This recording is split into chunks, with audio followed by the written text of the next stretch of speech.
14 फरवरी 2019 जम्मू कश्मीर के हाईवे पर सीआरपीएफ का काफिला आगे बढ़ रहा है। सड़क के किनारे एक आदमी इंतजार कर रहा है। उसके हाथ में स्टीयरिंग व्हील है और गाड़ी में भरे हैं 300 किलो आरडीएक्स। वो दिन सिर्फ 40 जवानों की जान नहीं लेता, वो दिन पूरे भारत का मिजाज बदल देता है। ऑपरेशन बंदर, वो रात जो पाकिस्तान कभी नहीं भूलेगा। 14 फरवरी 2019 दोपहर 3:15 जम्मू के ट्रांजिट कैंप से सीआरपीएफ का काफिला निकला है। 78 गाड़ियां, 2500 से ज्यादा जवान, हर कोई अपनी ड्यूटी लोकेशन की तरफ जा रहा है। यही रास्ता है, यही हाईवे है जिस पर यह काफिला न जाने कितनी बार गुजरा है। बस नंबर 5, इसमें सवार हैं 40 जवान। किसी ने खिड़की से बाहर देखा होगा, किसी ने घर का कोई पुराना मैसेज खोला होगा। उन्हें नहीं पता था यह उनका आखिरी सफर है। सड़क के किनारे एक सफेद मारुति इको खड़ी है। उसमें बैठा है एक 20 साल का लड़का, नाम आदिल अहमद डार, पुलवामा का रहने वाला, एक आम घर से, लेकिन जिसके दिमाग में जैश-ए-मोहम्मद ने सालों तक जहर भरा है, जिसे यकीन दिलाया गया है कि वो कुछ बड़ा कर रहा है। वो सिर्फ एक मोहरा है, उसे यह नहीं पता। बस नंबर 5 उसके करीब आती है। आदिल गाड़ी मोड़ता है, एक्सेलरेटर फर्श तक दबाता है। बस नंबर 5 एक पल में खत्म हो जाती है। बस के टुकड़े 500 से 600 मीटर दूर तक जा गिरते हैं। धमाके की आवाज 10 किलोमीटर दूर तक सुनाई देती है। धुएं का एक काला बादल आसमान तक उठता है और जब वो धुआं छूटता है, वहां बस नहीं है, सिर्फ जली हुई धातु है, बिखरे हुए सामान है और 40 जवान जो अब कभी नहीं लौटेंगे। 40 परिवार, 40 माएं जो उस शाम इंतजार करती रहीं। यह भारतीय सिक्योरिटी फोर्सेस पर अब तक का सबसे बड़ा सुसाइड बॉम्बिंग था। उसी रात जिम्मेदारी ली जैश-ए-मोहम्मद ने, वही जैश जिसे बनाया है मसूद अजहर ने। वो शख्स जिसे 1999 में भारत ने एक हाईजैकिंग के बदले रिहा किया था, जिसने रिहा होते ही पाकिस्तान जाकर यह संगठन खड़ा किया जो आज भी बहावलपुर में खुलेआम रहता है, जिसे पाकिस्तान ने कभी हाथ नहीं लगाया, क्योंकि मसूद अजहर आईएसआई का सबसे कीमती मोहरा है। मसूद को लगा भारत हमेशा की तरह बयानबाजी करेगा और थक जाएगा। वो भूल गया था ये 2019 का भारत है। यहीं से कहानी एक नया मोड़ लेती है। 15 फरवरी 2019 धरती से हजारों किलोमीटर ऊपर अंतरिक्ष में एक सैटेलाइट अपनी ऑर्बिट में घूम रही है। ये रॉ की हाई रेजोल्यूशन स्पाई सैटेलाइट है। अचानक एक एन्क्रिप्टेड सिग्नल उस सैटेलाइट तक पहुंचता है। सैटेलाइट अपना पुराना पाथ छोड़ती है, कैमरा रोटेट होता है और फोकस लॉक हो जाता है पाकिस्तान के खैबर पख्तूनख्वा प्रोविंस के एक सुनसान पहाड़ी इलाके पर, बालाकोट। सैटेलाइट जो देखती है वो कोई आम जगह नहीं है। घने जंगलों के बीच एक कैंपस है, बड़ी बड़ी इमारतें, ऑर्गेनाइज्ड लेआउट, एक पूरा सिस्टम जो किसी स्कूल जैसा दिखता है, लेकिन जो इसके अंदर है वो किसी के भी रोंगटे खड़े कर दे। लेकिन सैटेलाइट सिर्फ ऊपर से देखती है, इसके लिए जमीन पर कोई चाहिए था। 15 फरवरी 2019 बालाकोट के जंगल, पाकिस्तान। 2 लोग उस कैंप के आसपास घूम रहे हैं। पठानी कपड़े, चेहरे पर गमछे, स्थानीय एक्सेंट। बाहर से देखने पर आम पहाड़ी लोग, अंदर से रॉ के ट्रेंड फील्ड एजेंट्स। उनके नाम किसी फाइल में नहीं है, उनके चेहरे किसी डेटाबेस में दर्ज नहीं।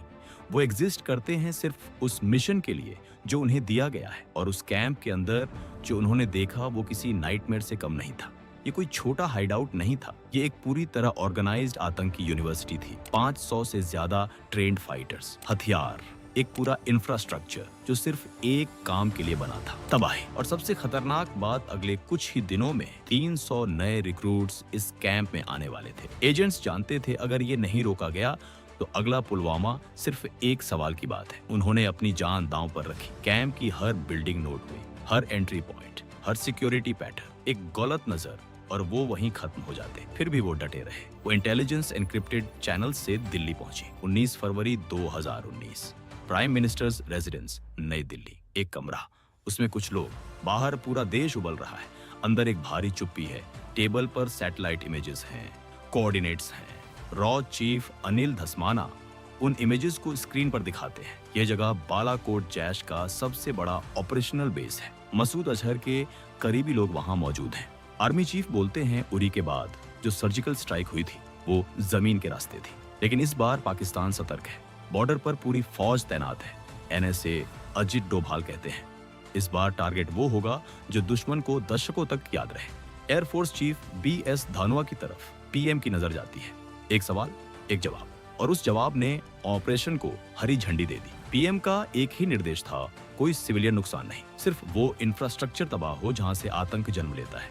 इस ऑपरेशन का नाम रखा गया ऑपरेशन बंदर। रामायण में लंका को जलाने वाले हनुमान जी थे। आज IAF की वानर सेना आतंक की लंका जलाने निकलने वाली थी। 20 से 24 फरवरी 2019 बेंगलुरु और ग्वालियर। दुनिया को दिखाया जा रहा है भारत बेंगलुरु में एरो इंडिया शो में बिजी है। एयरफोर्स चीफ्स स्पीचेस दे रहे हैं। मीडिया को लग रहा है शायद डिप्लोमेटिक प्रेशर ही होगा। ये एक कवर था। केयरफुली प्लान्ड असली काम ग्वालियर एयरफोर्स स्टेशन में हो रहा है। बेस को सील कर दिया गया है। पायलट्स के फोन्स जब्त। घर वालों को कुछ नहीं बताया जा सकता। 12 मिराज 2000 जेट्स तैयार खड़े हैं। ये एयरक्राफ्ट इसलिए चुना गया क्योंकि ये इंडिया का सबसे प्रिसीजन केपेबल स्ट्राइक जेट है। इसके साथ लोडेड है spice 2000 bomb, Israeli made, GPS guided. ये बॉम्ब बिल्डिंग की छत को काटकर अंदर घुसता है और वहां फटता है। अंदर कुछ नहीं बचता। मार्जिन ऑफ एरर लगभग 0। साथ ही कश्मीर और राजस्थान बॉर्डर पर इंडियन जेट्स रोज रात उड़ रहे हैं। बॉर्डर के पास जाते हैं, वापस आ जाते हैं हर रात। पाकिस्तान के रेडार ऑपरेटर्स पहले अलर्ट होते हैं, फिर आदत पड़ जाती है। यही चाहिए था। दुश्मन की सतर्कता एक पैटर्न में ढलनी थी ताकि जब असली रात आए वो उसे भी वही पैटर्न समझे। 25 फरवरी 2019 रात, ग्वालियर एयरफोर्स स्टेशन। ब्रीफिंग खत्म हो चुकी है। हैंगर की लाइट्स बंद हैं। एयर स्ट्रिप पर 12 मिराज 2000 खड़े हैं, अंधेरे में, चुप, जैसे कुछ जानते हो। बैरक्स में वो पायलट्स हैं, कोई सो नहीं रहा। रात के 2 बजे एक आवाज आती है, पायलट्स रिपोर्ट टू हैंगर। सब उठते हैं, कोई बात नहीं करता। फ्लाइट सूट्स पहनते हैं, हेलमेट्स उठाते हैं, ग्लव्स पहनते हैं। हैंगर में ग्राउंड क्रू जेट्स के आखिरी चेक्स कर रहा है। Fuel full, weapons loaded, systems green. 26 फरवरी 2019 रात 3 बजे Delhi war room. Air force chief Dhanoa एक कुर्सी पर बैठे हैं। उनकी नजर एक स्क्रीन पर है। बाहर मौसम बिगड़ा हुआ है, बादल घने हैं, बारिश हो रही है। एक ही सवाल उस कमरे में लटक रहा है, क्या मिशन आज रात पॉसिबल है? घड़ी चलती रहती है, मिनट गुजरते हैं और फिर बारिश रुक जाती है। आसमान खुलता है, कमांड निकलती है, टेक ऑफ। 26 फरवरी 2019 रात 3 बजे लाइन ऑफ कंट्रोल, पूरा अंधेरा है। यही विंडो चूज की गई थी। 12 मिराज 2000 जेट्स उड़ते हैं, लो एल्टीट्यूड पकड़ते हैं, पहाड़ों के बीच से गुजरते हैं। लेकिन पहले एक चाल, IAF के कुछ जेट्स जानबूझकर लाहौर और बाहवलपुर की दिशा में भेजे जाते हैं। पाकिस्तान रेडार ऑपरेटर्स स्क्रीन पर देखते हैं और पैनिक में आ जाते हैं। पाकिस्तान एयरफोर्स अपने जेट्स साउथ की तरफ दौड़ा देती है।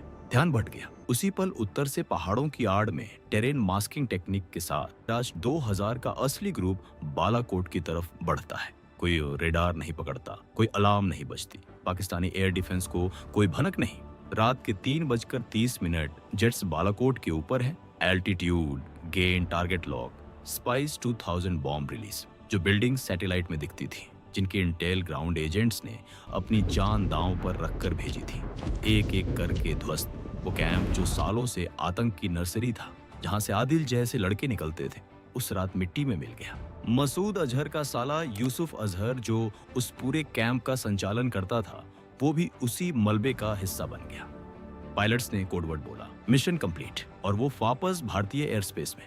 पूरा ऑपरेशन 20 मिनट से कम में कंप्लीट। PM मोदी रात भर जागते रहे थे। जब खबर पहुंची, एक गहरी शांत सांस। 40 शहीदों का कर्ज चुकाया गया था। 27 फरवरी 2019 सुबह, लाइन ऑफ कंट्रोल। पाकिस्तान सदमे में है। उनका एयर डिफेंस सिस्टम रात भर सोता रहा। उनकी सरजमीन पर, उनकी नाक के नीचे भारत ने स्ट्राइक की और वो कुछ नहीं कर पाए। इज्जत बचाने के लिए जवाब देना जरूरी था। पाकिस्तान एयरफोर्स अपने F-16 जेट्स को इंडियन एयरोस्पेस की तरफ भेजती है। दुनिया का सबसे advanced 4th generation fighter Srinagar airbase पर अलार्म बज उठता है और वहां खड़े हैं विंग कमांडर अभिनंदन वर्तमान। एक पल की देरी नहीं, वो अपने MiG-21 बाइसन में बैठते हैं और उड़ान भरते हैं। ये मुकाबला बराबरी का नहीं था। MiG-21 1960 के दशक का एयरक्राफ्ट, F-16 21वीं सदी की मशीन, लेकिन आसमान में जीत टेक्नोलॉजी से नहीं, इरादे से तय होती है। Pakistan jets Indian military targets के पास बॉम्ब गिराते हैं, लेकिन मिस, क्योंकि अभिनंदन ने उन्हें एंगेज कर लिया था। एक F-16 भागता है, अभिनंदन पीछा करते हैं। R-73 मिसाइल फायर, वो F-16 नीचे गिरता है। इतिहास में पहली बार एक MiG-21 ने एक F-16 को मार गिराया। लेकिन उस चेस में अभिनंदन LOC क्रॉस कर जाते हैं। वो अब दुश्मन के इलाके में है। एक मिसाइल आती है, MiG 21 हिट होता है। अभिनंदन इजेक्ट करते हैं, पैराशूट खुलता है और वो पाकिस्तानी टेरिटरी में उतरते हैं। जमीन पर पहुंचते ही गांव वाले दौड़ते हैं, हाथों में पत्थर। अभिनंदन घबराते नहीं, पिस्टल निकालते हैं, हवा में फायर। भीड़ रुकती है और जो भी सेंसिटिव डॉक्यूमेंट्स उनके पास थे वो उन्हें नष्ट करते हैं ताकि दुश्मन को एक भी राज न मिले। पाकिस्तानी आर्मी आती है, सवाल पूछती है। अभिनंदन का जवाब शांत, संक्षिप्त, अडिग। वो कुछ नहीं बताते। पूरा भारत सांस रोक कर बैठ जाता है।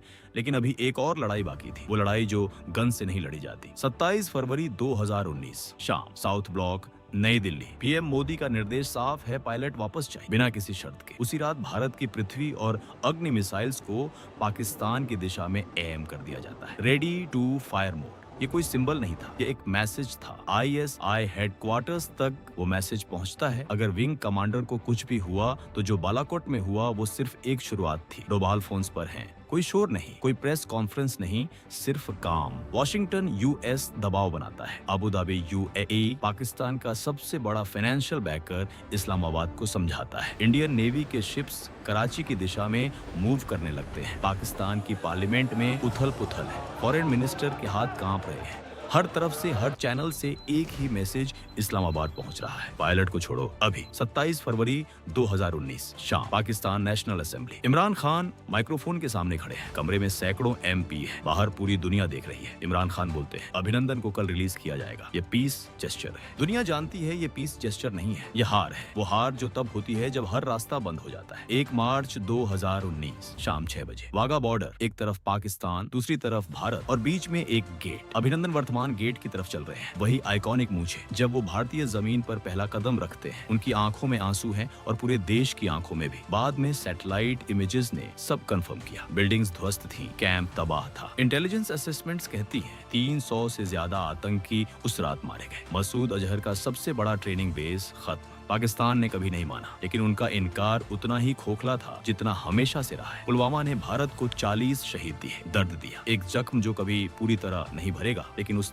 दर्द से एक संकल्प निकला। मोदी ने वो डिसीजन लिया जो पहले कोई नहीं ले सका। डोभाल ने वो डिप्लोमेटिक बैटल जीती जो दुनिया को नजर तक नहीं आई। धसमाना की रॉ ने वो इंटेल जुटाई जो ऑपरेशन को परफेक्ट बनाती है। उन 2 नाम रहित एजेंट्स ने जो दुश्मन की जमीन पर खड़े रहे, जिनके नाम हम शायद कभी नहीं जानेंगे, उन्होंने इस पूरे ऑपरेशन की नींव रखी। अभिनंदन ने वो साहस दिखाया जो पूरे देश को गर्व से भर देता है। ये देश अब सिर्फ कंडेम नहीं करता, ये देश रात के अंधेरे में सरहद पार करके जवाब देता है। ऑपरेशन बंदर एक मैसेज था मसूद अजहर को, जैश को, ISI को और उन सबको जो सोचते हैं कि भारत के जवानों का खून बहाने का कोई नतीजा नहीं होगा। भारत जवाब देता है। जय हिंद। आपको क्या लगता है कि आप बालाकोट स्ट्राइक के बाद पाकिस्तान बदला? कमेंट में बताइए। अगर ये वीडियो जरूरी लगी तो शेयर करिए, चैनल सब्सक्राइब करिए, क्योंकि ऐसी और कहानियां आने वाली हैं।